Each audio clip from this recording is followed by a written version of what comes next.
Tycoons are the #1 money-making genre on Roblox, and here is the secret nobody tells you. Every single tycoon is just 4 systems working together.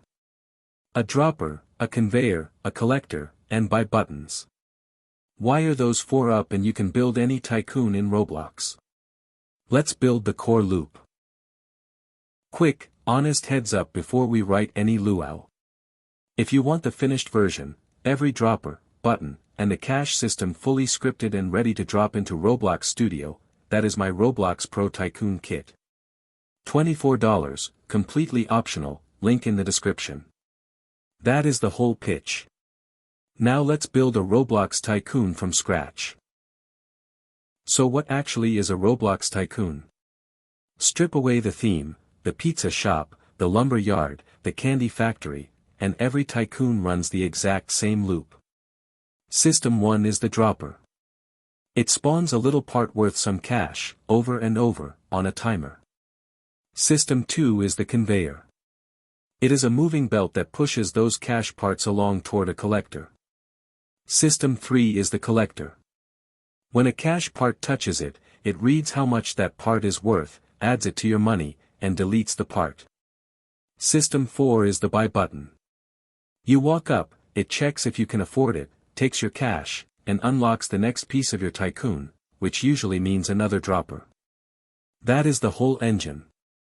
Drop, move, collect, spend, unlock, repeat. More droppers means more cash means more buttons means more droppers. The loop feeds itself. There is one more idea layered on top, the plot.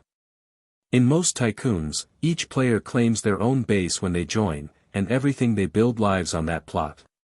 That is how the collector knows whose money to credit, and how 2 players in the same server keep their tycoons separate. For this build we will keep it to a single tycoon, but keep the plot idea in the back of your mind, it is just an owner attached to each base.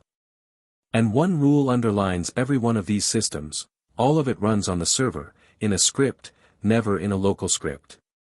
If the client controls the cache, players will hand themselves infinite money. Server authoritative is not optional in a tycoon. Let's build System 1, the dropper. Its whole job is to spawn a cache part every few seconds. The heart of it is a loop. While true do, then task.wait for a couple of seconds, then create a part. That pause is what makes it a slow drip instead of freezing your game solid. Never write a while loop without a wait inside it. Inside the loop we call instance.new to make a part. We give it a size, a color, and we position it at the dropper's spout, the little nozzle the cache falls out of. Then we parent it into the workspace so it actually exists in the world. Here is the important bit. We attach a value to that part, an IntValue we name cash, set to how much this drop is worth. 10, say.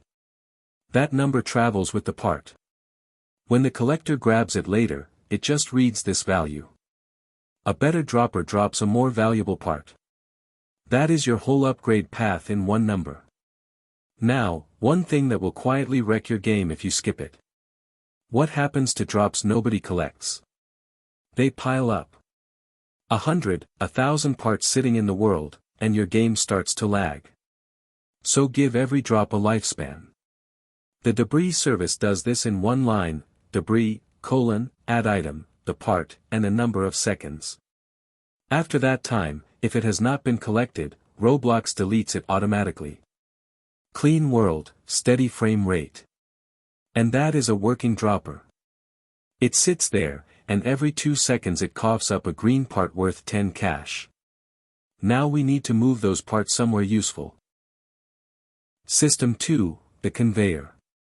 The dropper makes cash parts, but they just pile up under the spout. The conveyor carries them to the collector. The trick is beautifully simple.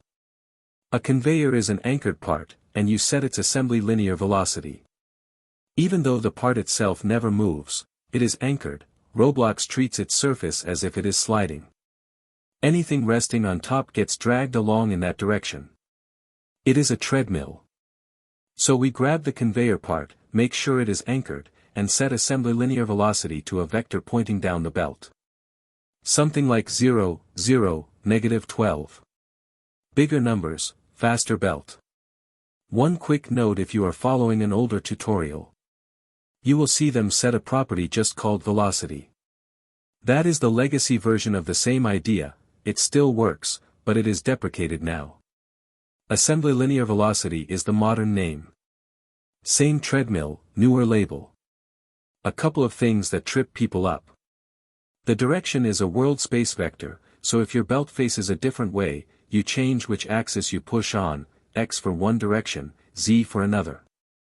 And if drops slide off the sides, add little lip walls, or just make the belt a touch wider than the parts. For a corner in the belt, you do not need anything fancy, you just place a second conveyor part turned 90 degrees, pushing along its own axis, and the drops hand off from one to the next. Now the cash parts glide from the dropper, down the belt, straight into the collector's mouth.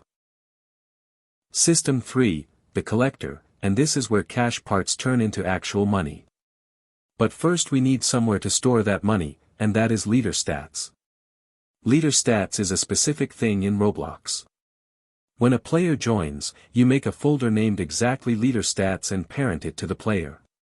Inside it you put an IntValue, we will call ours coins. Roblox automatically shows anything in that folder on the leaderboard. That coin's value is the player's real balance. Now the collector itself. It is a part, and we connect to its touched event. Every time something bumps into it, our function runs with whatever hit it. We check, does the thing that touched me have a cash value? If it does not, it is just some random part, so we ignore it. If it does, we add that cash value to the owner's coins, and then we destroy the drop. But there is a trap here. Touched can fire 2 or 3 times for a single part as it settles. Without protection, you would count the same drop twice. So we debounce, we set an attribute on the part the first time we see it, and if that attribute is already there, we bail out. Read the cache, add it once, destroy the part. Clean. That is the money loop closed. Drop, ride the belt, touch the collector, coins go up. System 4, buy buttons. This is what makes a tycoon feel like a tycoon. You spend your coins to unlock more of the map, and each unlock earns you even more. The classic way is a click detector. You drop one into a button part, and you connect to its mouse click event. The nice thing about mouse click, it hands you the player who clicked, for free. Inside, the logic is a tiny shop. We read that player's coins. If they have less than the price, we just stop, they cannot afford it. If they can afford it, we subtract the price from their coins, and then we unlock the reward. Unlocking is usually one of 2 moves. Either you take a part that was already there but hidden, and set its transparency back to 0 and can collide to true, so a wall or a second dropper suddenly appears. Or you clone a fresh model out of server storage and parent it into the world. And because most buy buttons are one-time purchases, we destroy the button after it fires, so nobody buys the same thing twice. Real tycoons chain these together. Button 2 stays hidden until button 1 is bought, so players unlock their base in a set order, and the map reveals itself piece by piece. You do that by keeping a list of what each player has purchased, and only showing a button when its requirement is already in that list. That same purchased list is exactly what you will save later, so their tycoon comes back the way they left it. Now every button they press adds another dropper, which fills their coins faster, which pays for the next button. That is the tycoon dopamine loop, and the core of it is only about 10 lines of Luau. There is one problem left, and it is the one that makes or breaks a tycoon. Right now, the second a player leaves, everything they earned is gone. Their coins, their unlocks, all of it, wiped. The fix is a DataStore. It is a little cloud database Roblox hosts for your game. When a player leaves, you save their coins and which buttons they have bought. When they come back, you load it and rebuild their tycoon exactly where they left it. The pattern is short. Get the DataStore service, open a named store, and on the way out call setAsync with the player's user ID as the key and their coins as the value. And you wrap that call in call, because talking to the cloud can fail, and an unprotected failure crashes your save. What should you actually save? Two things. The coins, obviously. But also the list of buttons the player has bought, because a tycoon with a full bank and none of its droppers rebuilt feels broken. Save the purchase list, and on load you replay those purchases to rebuild the base before you hand control back.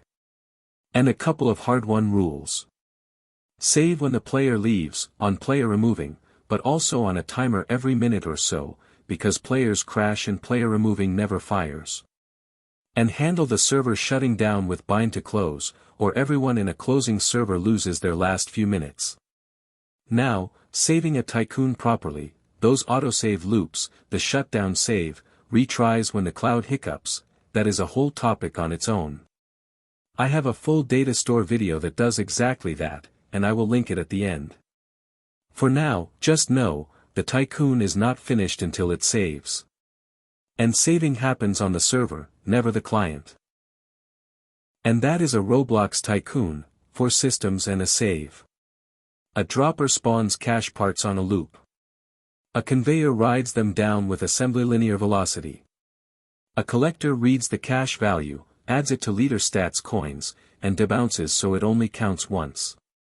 Buy buttons check the price, deduct, and unlock the next dropper. Here is your next move.